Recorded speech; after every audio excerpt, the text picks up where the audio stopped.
সেদিন খুব বৃষ্টি হচ্ছিল।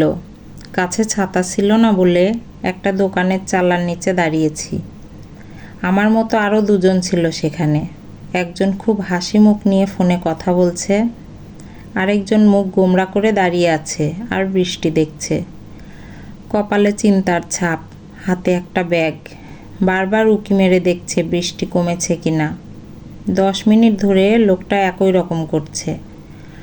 হঠাৎ লোকটা বলল, ভাই আপনার ফোন থেকে একটা কল করা যাবে? আমি পকেট থেকে ফোন বের করে ওনাকে দিলাম। লোকটা আমার থেকে 4-5 বছরে বড় হবেন। নাম্বার উঠিয়ে কল করলো। কথা বলা শেষে ফোনটা এগিয়ে দিয়ে বলল, ভাইয়া কত টাকা হয়েছে? আমি বললাম, ভাই বলছেন আবার টাকাও দিতে চাচ্ছেন?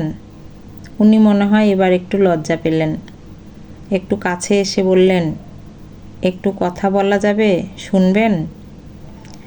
ভাই আমার স্ত্রী হাসপাতালে ভর্তি, বাচ্চা হবে। ডাক্তার বলেছে সিজার করা লাগবে। হাতে টাকা পয়সা নাই। বন্ধু বান্ধবের থেকে ঋণ করে 1010 টাকা পেয়েছি। আর মোবাইলটা বেচে 3000 টাকা জোগাড় করেছি। টাকা লাগবে 25,000। একটা কোম্পানিতে চাকরি করতাম, এ মাসে বেতন না দিয়েই ছাঁটাই করে দিয়েছে।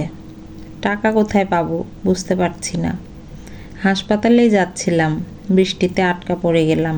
জানি না বউটা একা একা কি কষ্টই না পাচ্ছে। কথাগুলো বলার সময় ওনার গলা কাঁপছিল, চোখ দুটো জলে ভরে গিয়েছে। ওনাকে শক্তি, সাহস কিংবা সান্ত্বনা দেওয়ার মতো শব্দ খুঁজে পাচ্ছিলাম না। হঠাৎ করেই উনি বলে উঠলেন, ভাই আপনি হয়তো আমার ছোট হবেন, একটা কথা বলি, কিছু মনে করেন না। এই দুনিয়ায় আপনি যতক্ষণ দিতে পারবেন আপনি ভালো। আপনার সামর্থ্য শেষ হলে আপনার মতো খারাপ আর নাই। বাপ মা সব আছে, দুজনেই অসুস্থ। আমার এই অবস্থা শুনলে না জানি কি হয়। বাড়িতে কাউরে কিছু বলি নাই। 3 মাসের বাসা ভাড়া দিতে পারিনি বলে আজ বাসার মালিক বাসা থেকে বের করে দিয়েছে।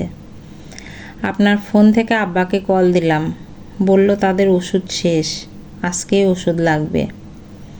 আমার বউয়ের বাচ্চা হওয়ার পর বাচ্চাটা নিয়ে আমি কোথায় উঠব সে জায়গাটাও নাই।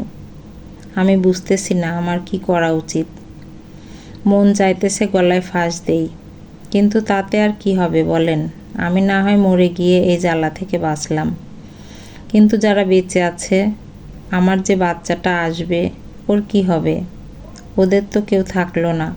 কিছুক্ষণ চুপ করে থেকে বাইরে উঁকি মেরে দেখলো বৃষ্টি থেমে গেছে।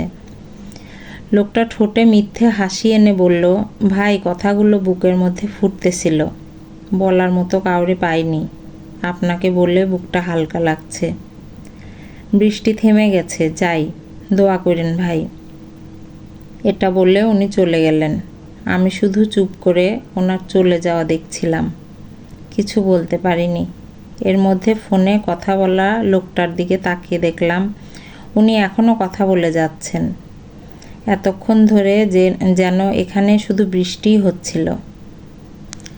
কথা হলো, আমরা হয়তো কারো কষ্ট দূর করতে পারবো না, কিন্তু কারো কষ্টের কথা প্রকাশ করতে চাইলে তাকে একটু সময় আমরা দিতেই পারি। কষ্ট প্রকাশ করতে পারলে মন হালকা হয়। এতটুকু আমরা করতে পারি, আমরা যেন কারো হতাশার বা কষ্টের কথায় বিরক্ত না হই। অনিচ্ছায় হোক বা ইচ্ছায় তাদের কথা শুনি। এমন অনেক যোদ্ধা মানসিক চাপ সইতে না পেরে ভুল সিদ্ধান্ত নিচ্ছে, শুধুমাত্র নিজের কথা কাউকে বলতে না পেরে। আহায় রে জীবন। কলমে পলাশ দাস, কণ্ঠে লাবণী সাহা।